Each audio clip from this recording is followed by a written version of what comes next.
Live from Vegas, here he is, Stephen A. Smith. My man. Stephen, put me there. What's Vegas like right now?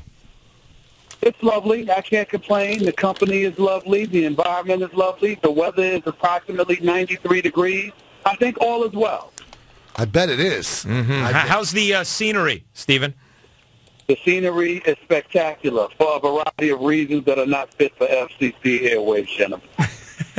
So he could say it on a Sirius XM show. But it's not as nice as South Beach, though, right? Yes, I could. Yes, I could. But it's real nice out here, man. And everybody's hyped for the fight. They're ready to go. It's the most anticipated fight of the last quarter century. Everybody knows that. And it's living up to the hype in terms of the hype going into the fight. Everybody's here. Everybody's hyped and excited about it. They're anticipating to see a spectacular fight. So, how can you lose? But do you believe it's going to be a spectacular fight? I do believe that because I believe Manny Pacquiao, not Floyd Mayweather, is going to dictate how spectacular it is. The fact that Manny Pacquiao is going up against Floyd Mayweather Jr., he wants to fight. He wants him bad. He's got the speed. He's got the power. He's got the foot speed as well. And the combination of all of those things combined with the fact that he's a one-dimensional fighter in terms of being in complete attack mode, he's going to come after Floyd. He's going to do that. And so because of that, that's going to force Floyd to fight. Would you agree, Stephen, that Floyd has the most to lose in this fight? Yeah, from the perspective, Manny's already lost 5 times. Right. And so what would another loss do to the best, somebody considered the best in the world? If Floyd loses, it would be the first loss on his record. It would be potentially legacy-defining in terms of how he loses if he were to lose this fight. All of those things would be working against him. So I'm on the mindset that obviously there's a stronger level of urgency that comes attached to it. Now, Floyd tries to deny that with me, but that's 1 minute. And then the next minute he's willing to admit that the fight is urgent.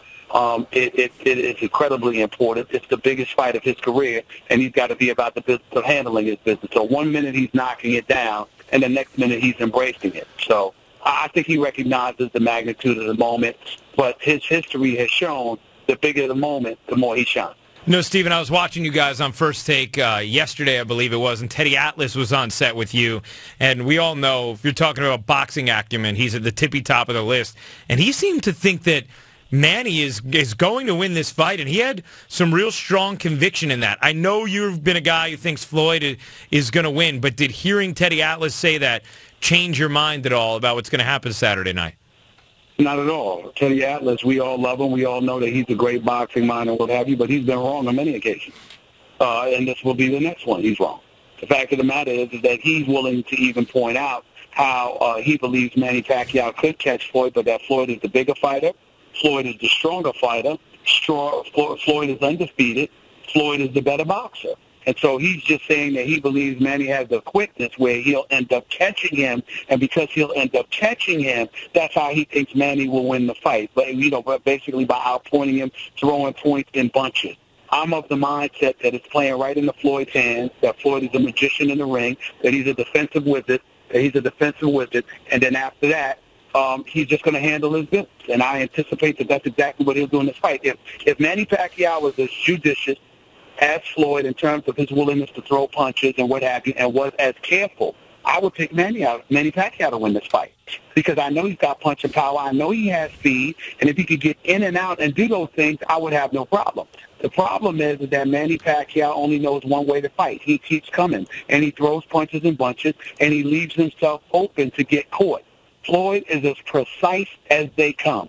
Plus, he's got a 2 to 3 inch height advantage. He's got a 5-inch reach advantage. He's clearly the superior boxer, and he's at his best when you're coming at him instead of him having to come into you. So I think that Manny Pacquiao, personally, is playing right into Floyd Mayweather and everything that Floyd Mayweather wants to do. And that's why I think Floyd's going to win the fight. Is there any truth to what we're hearing that if Floyd wins this fight, he's going to bail out Suge Knight, which is a $10 million bail? I don't know anything about that, but I know that Floyd doesn't need to fight to bail out Suge Knight. Yeah, that's what I figured, too. Listen, Floyd was walking, when I did my all-access interview, walking around with a knapsack with $2 million in it. His walk-around money is $1 million. $10 million is nothing to him.